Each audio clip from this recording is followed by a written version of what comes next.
right. So thank you so much for coming on the show. It's great to finally meet you because this is how we meet each other nowadays in person. We don't meet each other in person anymore. It's all through Zoom, right? So why Yeah. don't you tell us a little bit about yourself and your organization and what you're passionate about? Yes. So hi everyone. I'm Enalin Toneva. I'm originally from Estonia, and now I live mostly in Mexico, and also half of the time I also travel a lot. So a little bit about me. So basically, since 2018, I've been really focusing. I used to be a freelancer before, also in marketing, but since 2018, I've been really passionate about influencer and affiliate marketing.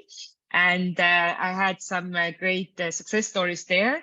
And then I felt that this is really something I'm good at, that I like to do, I have a passion for, and I want to help more companies to grow through influencer and affiliate marketing.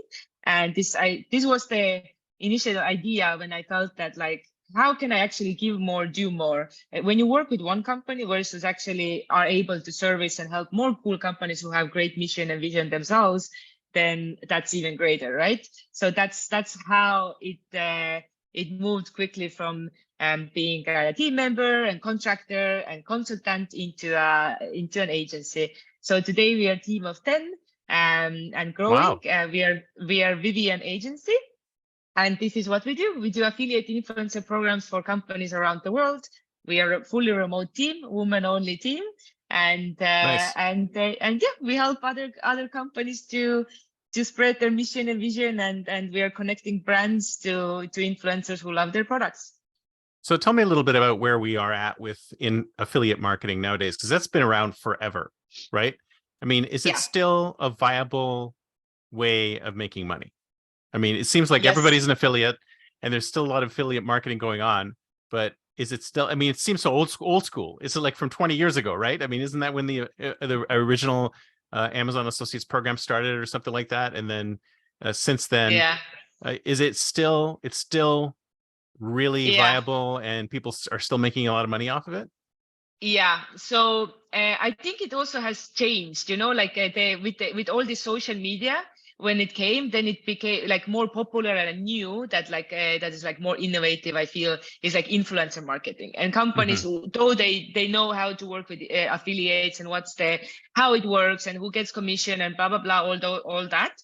But then it has like a new breeze, I feel, and a new age with all this social media and with influencers. So nowadays you can work, yes, you can work with the traditional affiliates. So that's how actually I call them too, traditional affiliates. So networks like ShareASale, Commission Junction, Avin, so on. So those are the guys who run ads for you, they commission, they are big publishers, they're big media outlets, stuff like that, coupon sites, whatnot, cashbacks. But then now we also have all those influencers, and they are more like content creators. They are more in social media, and they can also act and work like affiliates as well. They can work with you on commission basis, and also they could also possibly, hopefully, they also will get your product, so they can actually create good content for you, and they will include their community, and they do like also this kind of not just affiliate like buy and that, and it's like a more transactional. This is more like building a community and putting the brand out there, being ambassador for your brand, like really a spokesperson, and like moving masses towards your brand, and it's like really connected also with branding. Hmm. So it's much bigger now, and it has like really different angle there when you work with affiliates, influencers in social media versus the traditional before. Oh, interesting. So how would you, let's say you were thinking about doing something like this. I mean, do you start with an audience? Do you start building an audience? Do you start with the marketing itself? I mean, how do you start? Like it's Yeah. one of those things that nowadays it's like, you know how kids used to say, "Oh, I'm going to be a scientist, or I'm going to be a doctor, I'm going to be a lawyer." Now it's like, I want to be an influencer, right? So, I Yeah. mean, how do you get to, I mean, do you have to be an influencer first before you start affiliate marketing, or can you do it hand in hand, or what's the best way?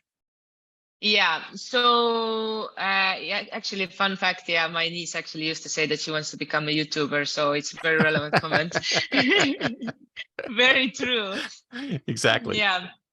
Yeah. So, I have seen some of the like documentaries and all of the like some stories about how people get started with as individuals, but they are mostly people just have to be really authentic. I think the guys who are more the most authentic and they do like what they like and they have a niche. So I think they have to be authentic. They have to have a really specific niche. And then with this, to keep creating content, you are starting to get the audience behind you, and they just have to be really consistent on creating content and sticking into in your niche. I feel that works the best. And I'm normally I work with companies, and so I'm the like representing companies for the influencers, and I'm the one who's reaching out to influencers and then bringing influencers on board and making them collaborate with my clients. So I'm on the business side normally, and then I work with the influencers. But yeah, normally the influencers that we pick are also not even the biggest one. They don't have to be always the one like they have hundreds of Right. thousands. Actually, what I see in marketing that works well is micro influencers. They are Mhm. normally like 50 to like, let's say 10 to 50 or max 100,000 followers. And you know what? Actually, even the That's number still a doesn't lot. even. That's still a lot. 50. There's That's a lot of millions followers. also. Yeah, but it could be like, let's say 10 to 50 is the sweet spot, and they don't even, and actually the number doesn't even matter. It could be 10,000 and maybe their engagement rate is like 10-15%. I see influence like that, and that's actually a good person to work with because they are not so big, meaning that they are not most probably they're much easier to work with. They don't have an agent in between. They're not having like crazy sponsorship like media kits, like, okay, this is my price list, blah blah blah. They're easy to work with for a product only and commission, and it's and the audience is much more engaged. Versus you can have like 100,000, and then you could have like a influencer who has actually less than 1% engagement rate. So then when you calculate it, you're gonna pay a lot for that, like looking very great and big influencer versus actually smaller one who has more engagement. So that's the key when working with influencers: engagement rates, not really the number. And then of course the quality content, the story they're telling, is it resonating with your brand? And also, is that person, that influencer, having exactly the same audience that you want to reach, right? So the demographics has to match with your target and their current followers. Okay. That's So the you're key. saying, well, this sounds good. So even though I have like 5,000 followers or something like that, Yeah. so that's too low for you guys, right? You need at least 10, and it needs to No, be like let's a say. specific audience, right?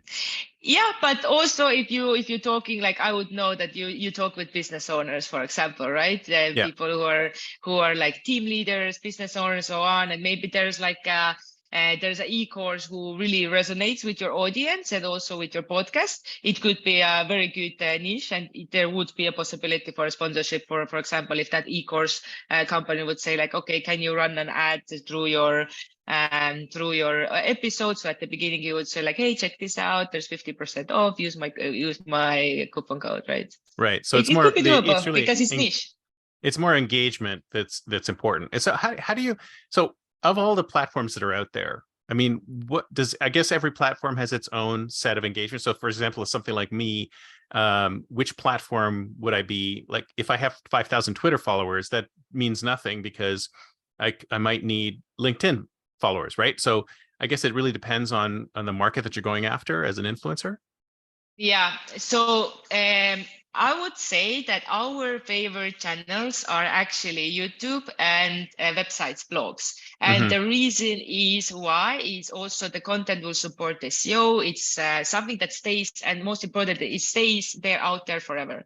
Versus in Right. social media, if we do social media campaign and they just influencer posts one time, then it's gonna be there for a few hours, and because people follow so many accounts, it's just gonna go down there. So stories in that case works actually better. They stay out there for 24 hours. So there's always like popping up there and people watch them and engage with them. So they work better, but just post and stuff, they have to do that multiple times. But with a YouTube video, when you do a proper good YouTube video or a very nice optimized blog post, and then that is something that keeps getting views over the time.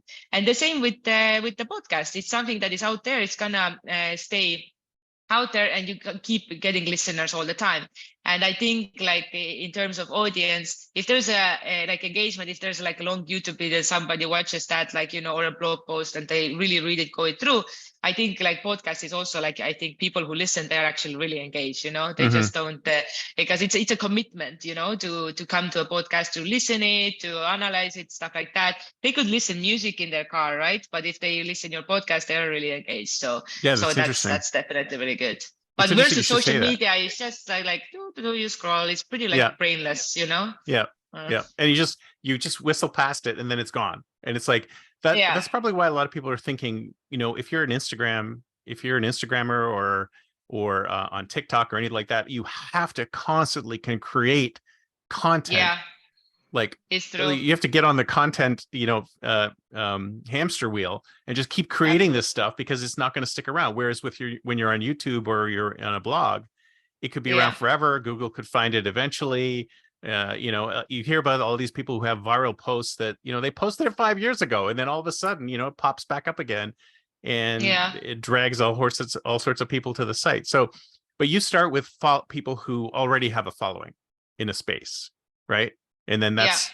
that's do you talk to them and you recommend, hey, I think your audience is X, so this would be a great product for it. Like, do you connect the Yeah. products to the influencers? Yeah, normally what I do is when I start an affiliate for program or influencer program for a company, I would first analyze a lot their audience, their current audience, just to understand that, okay, who they want to work with, who's the perfect audience for them, and so on. And then from there, I'm gonna find influencers who will match that target. So that's the main important, right?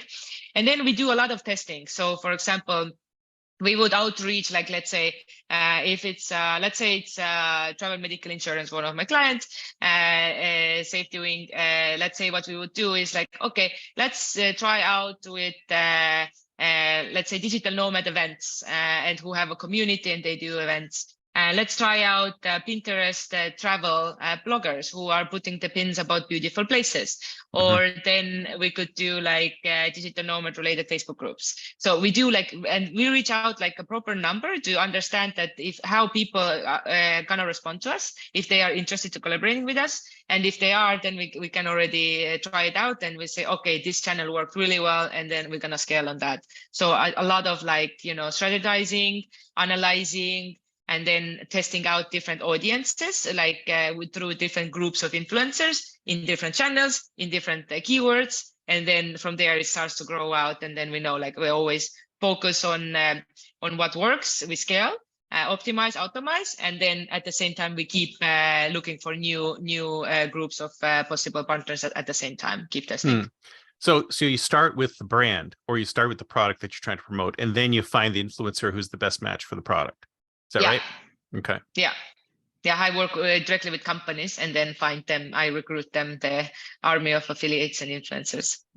So how do you find? I mean, how do you find the influencers? Do you already have a stable of them, or do you just go out there and say, hey, I need to find somebody who can promote this specific product for me? So let's say I have, like, I don't know, a coffee mug, or let's say I came up with a brand new electronic coffee mug. Like, how would you find out who to pitch something like that to? Yeah, so first I'm going to analyze. So currently it's not a good strategy for launching a product. If there will be a new company coming to me, so it's more for awareness, is that? Yeah, it's more already. Normally companies come to me if they're mid-size. They have already, like, I don't know, let's say 50 people in the team. They already have a market product fit. They already know what they're doing. Mostly they already have a marketing team. They have already maxed out ads. They're already doing content marketing. They're already, like, doing social media marketing. And they're like, how can we keep growing? And then it's like, oh, we haven't done affiliate program or influencer program or referral program. And then this is where I come in and I create the channel from them from zero and manage that for years. Pretty much that's what we do. And so you're telling me you can't just do the whole thing? It's just like, all I need is influencer marketing, affiliate marketing, and be done? I have to have all that other stuff too? No, I feel that it works the best because, can you imagine, let's say that we have this water bottle, and then people are like, there's no social proof. And to say that, okay, like me as a founder, like, say any founder would say, like, it's the best water bottle. I'm like, sure it is. Of course it is. It's a better water bottle than anything. Yes, the best in the whole globe, and maybe even galaxy. And then And then, okay, but then it's very, then I have to go and create personal relationship with an influencer saying like, hey, we have this. And then the influencer like, yeah, but like, do you have reviews? It's like, no, Yeah, we're just launching it. They're that's like, right. it's Yeah. very hard.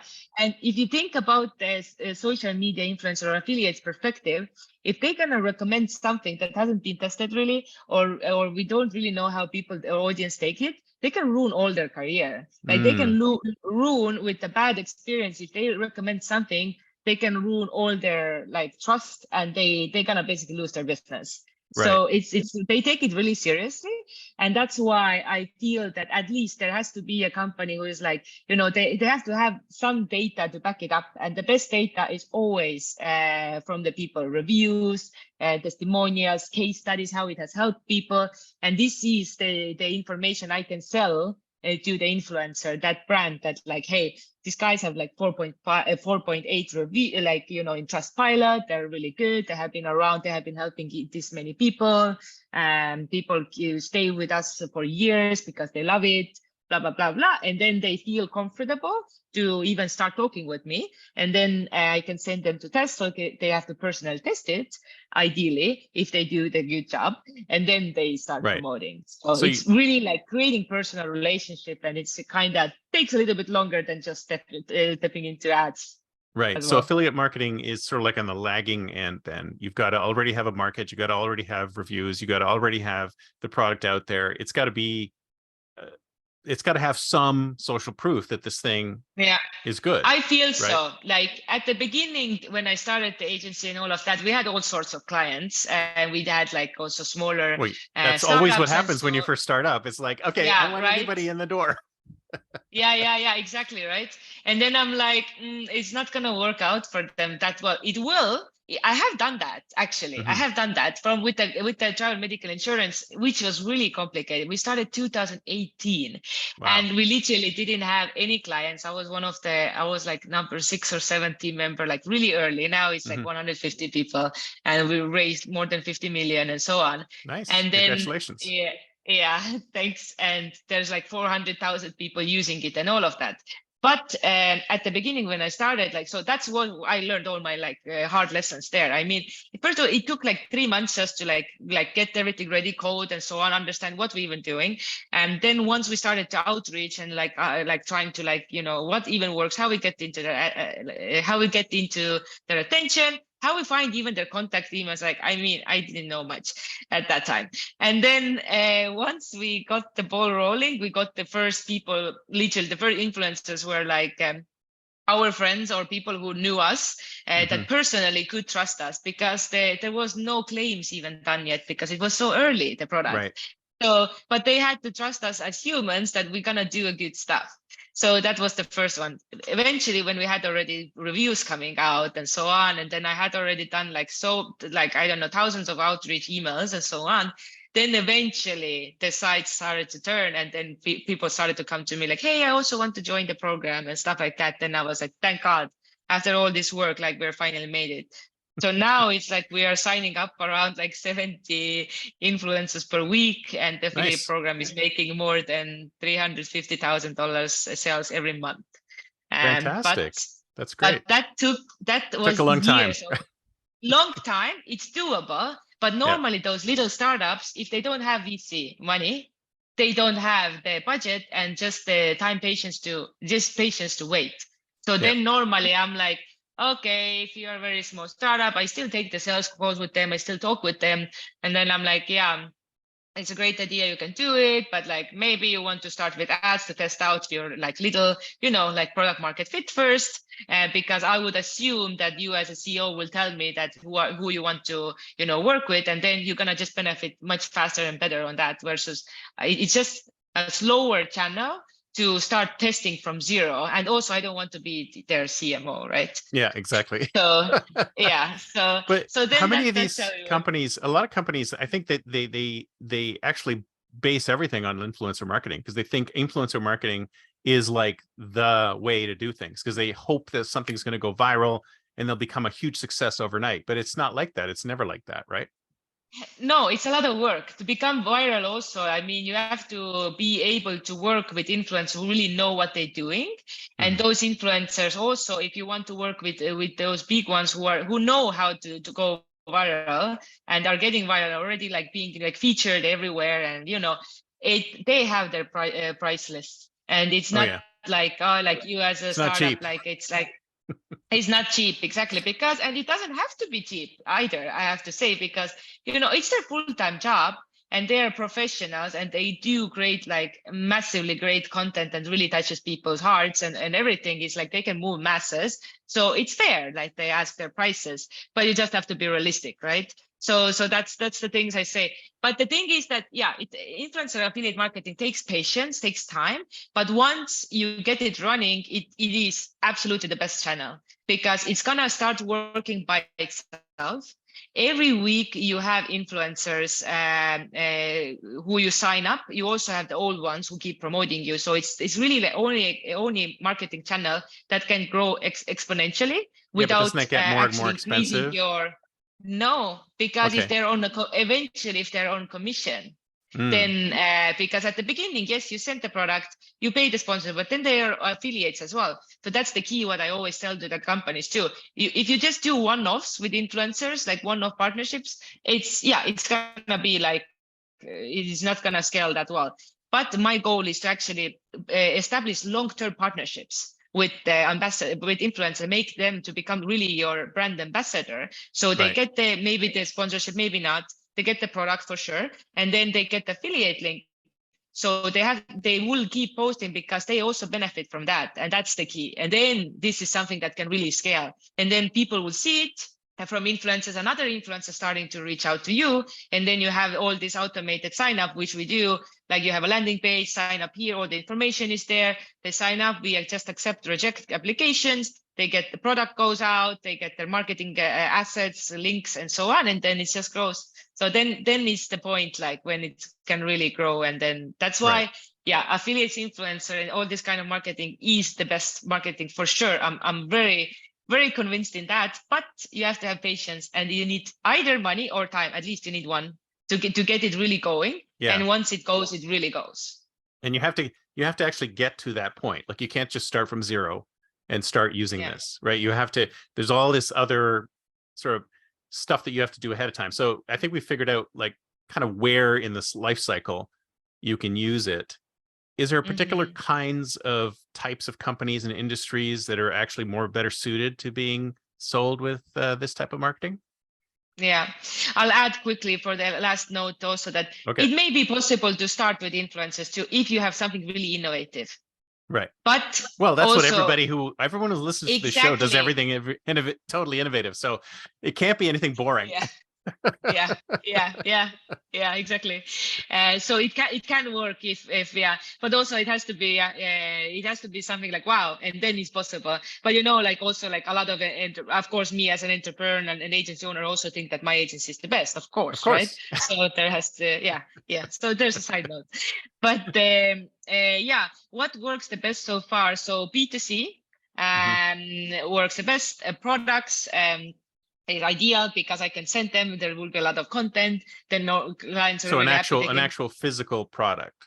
yeah, Is that right? that Okay. works. Yeah, but also we are having success also with services actually a lot. Mm. So we have a resume writing service. We are doing great there. We have insurance.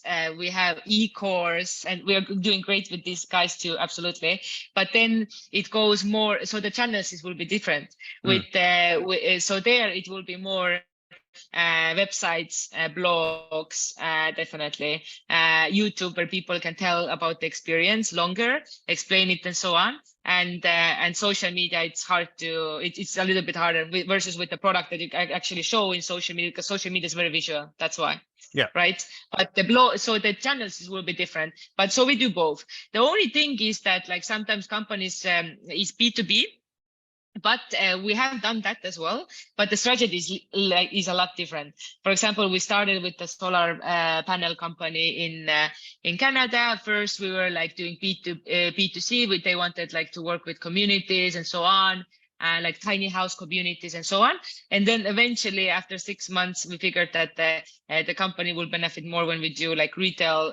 We promote the retail program, and we started reaching out to like people who actually install them, and then it started to grow from there. And then it becomes between like more close to B2B sales versus influencers. So Right. if it is a B2B company, then the strategy will be different. We can't do that, and we are doing that for some companies, but it's not gonna be the traditional or like influencer would be in social media talking about it, but because it just doesn't fit the channel and the idea, it will be more like also going close to the B2B sales already then. Right.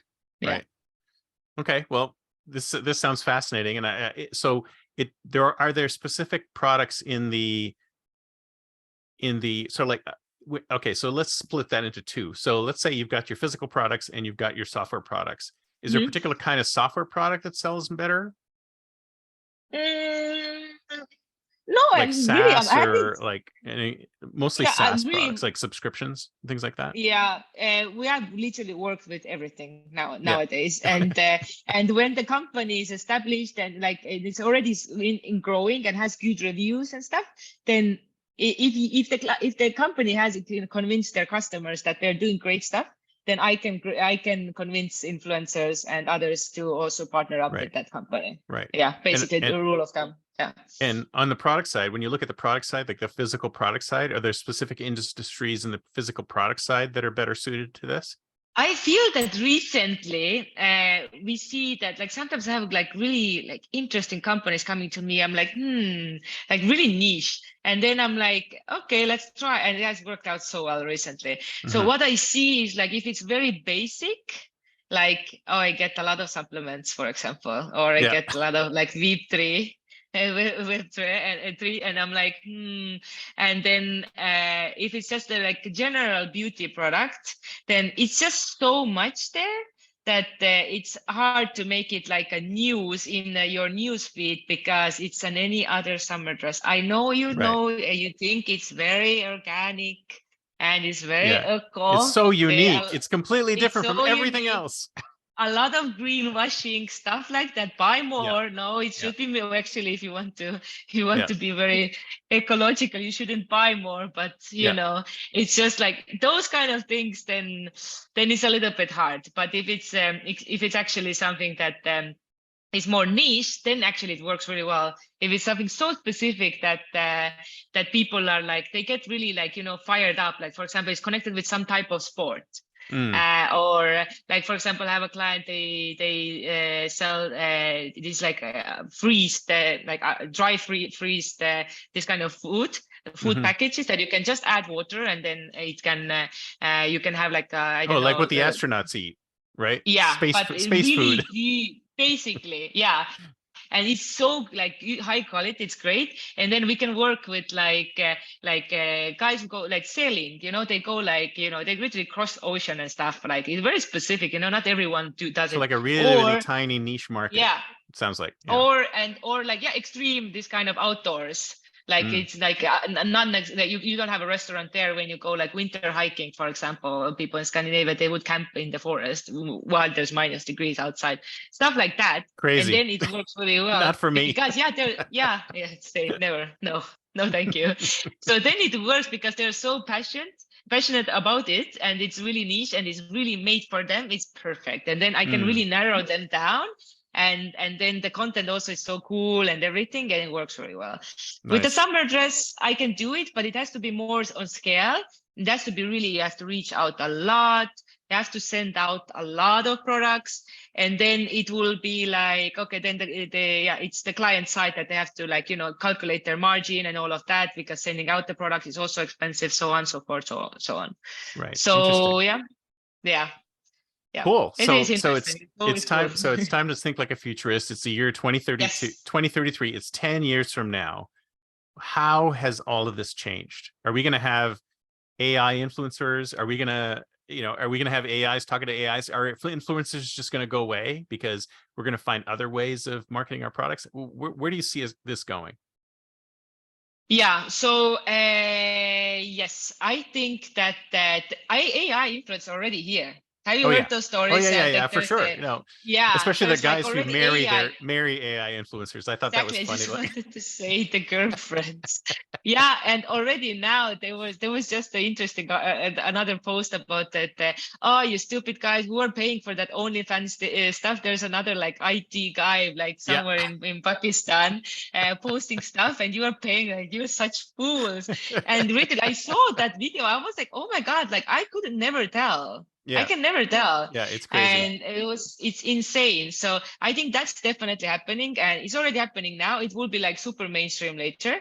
It will be more most probably about the stories itself, how it like storytelling will be like, to make it really to bring out that will touch people's heart, and then like get them hooked and get them involved and everything. So storytelling will be important, and I think yeah, in the future this kind of only this kind of like high level skills will be like needed, and they have to, yeah, be able to approach people differently with stories. So yeah, we're not gonna But do you manage think anymore that many. Yeah, go ahead. do you think we're going to get, since there's going to be a lot more and more AI bots and avatars out there, do you Yeah, think we're going to turn back away towards more people in their influencers? Like, so there'll be like a trust score. Like, is this guy real, yeah, or is this person real, or is this person CG? And if they're not CG, yeah, then maybe there's going to be some kind of score on whether they're yeah, maybe there more will human or be. not, or I don't know. Yeah, maybe there will be a social media network that is like Facebook for humans only. And it will be Yeah, you're verified right, and because stuff right like now that. it's all these social media networks are cluttered up with all this AI. So Yeah. we need social media for humans only. Yeah, and we will need a safe space to talk while the robots are taking over. So there will be definitely new social media, like another Telegram or something that will be like super verified that is Yeah, actually human. well, yeah, Yeah, you have to exactly. send the Because right drop of your now, blood I mean, I could or go to my something. blog and download an AI comment creator, which would go in and Yeah, create hundreds of users on my blog and create hundreds of comments on my blog, and people could read those comments and go, "Wow, this is a really popular blog," but I have like there's yeah, nobody there. So, I mean, yeah, how do we stop that kind of thing from happening? I mean, I guess there's really no way. yeah. I don't know if there's a way. Yeah. Yeah. Well, eventually, I think those good special things will stand out still, Hmm. and I think they will stand out, those stories. And even if I use ChatGPT myself once in a while, and then I'm like, you can tell it's still. And when I see also when my team members are like, oh, we put together some, like, I'm like, I think you overused it this time. It's just Yeah, too bulky or too like, you can tell. yeah, And I think that will always will stay there. It will always stay there. So you can tell. I think. I hope. Yeah. but we've been doing it for the longest time. We've been blurring the lines between sort of virtual and reality. And if we have people who are actually marrying and interacting with AI, then I mean that's just going to get worse and worse and worse. And eventually we're going to have a whole cadre of, you're going to end up creating. That's probably what you're going to end up doing in your business, is creating influencers of your own. Like, oh, we don't have an influencer for this product, so let's create a new one, and then just like throw the products at them. So do you see that coming? And maybe social media marketing agencies will, and actually are already doing. Yeah. Yeah. These are like the agencies who represent the influencers. Yeah. So they are already doing that. Yeah. There's like in K-pop, there's already like even like dancers and, like pop, this kind of like icons already there who make music and whatnot. So that's definitely already actually happening. Yeah. Yeah. So And there they're was not like real. a They're all first. AI anyway, right?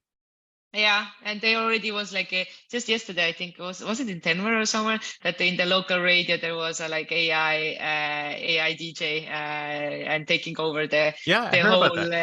Have you yeah, worked yeah. with So any it's all AI happening influencers? already. Have you worked No, with any? no, Not not yet. yet. I don't think the AI unless they have money to buy as my clients' products, it's not gonna be worth it for me. I have to stand in my client's side. No, So yeah, for me, there's a yeah, there's Little Michelina or something like that. The influencer, she's got like millions of followers, and she's totally created by AI. She's a social media company. Yeah. You've never worked with anybody like that. Do you see yourself working with groups like that in the future? I'll work with anyone that makes sense to my client, right? So if the AI influencer is doing great job and is like really engaging their audience, and the audience is actually real people, not bots. So I think what actually happens to me is that I have to be more and more aware of this kind of like that I wouldn't buy fake audience. Yeah. And, you know, like spend my clients' money on something that on bots that will never be able to buy, right? Unless bots and robots will get their own credit cards and start actually spending money. Well, that's Then happening. we can That's going to talk happen. about it. Yeah, then we can talk about it. Well, But that's I have to do more due diligence for sure to make sure that like I yeah. would not. That's what we do right now, right? That's why like I never watch even like the followers. I never believe that. Yeah. That's the engagement, right? But now when it's gonna be easier to fake engagement, but hopefully, of course, Instagram and then all those tools are also like, you know, fighting against it, and Yeah. those bot accounts get blocked and so on. So we can have this authentic audience there. But yeah, something for me to keep an eye and definitely work on that. Yeah. Yeah. So one more thing before we go, do you see? For some reason nowadays I'm feeling that this kind of like level of engagement, low level of engagement that's automated, it almost seems like normal nowadays. There's a lot of these sites actually do pay for a certain level of followers just so they can get to that next tier. Do you see that happening more often, or are we going to get back to more authenticity? It's the companies and stuff like that. They need to they algorithms are pretty much done that they would pay for that, right? Yeah. And if they don't pay for that, you don't see them, and then that's their business model. So that's what Yeah. a lot of Instagram and they do, Facebook. So it just doesn't come even to the feed. And the other thing about the engagement is just that there's so many people are following so many, so it's like really rare when you can see only one, right? I'm following like hundreds and hundreds of accounts, right, to friends and then other businesses, and then it just moves so fast, and then sometimes you just scroll it over. It's just the nature of it. So then they have to work on the quantity as well, just to have things happening. Yeah, absolutely Keep right. more engaged with them. Well, thank you so much. This has been great. So if somebody wants to get in touch with you, what's the best way? Yeah, so we are vivianagency.com, and this is where you can find us, and you can book a call with us to discuss stuff, ask more questions, and so on. And also we're working on our blog, so we're gonna start talking more about affiliate and influencer marketing in a blog format as well. And you can also find us in LinkedIn. Perfect. Well, I'll definitely subscribe to you. It sounds great. Thank you so much. Thank you so much. Thanks, Talk to you later. Chris. Bye-bye. Thanks. Bye.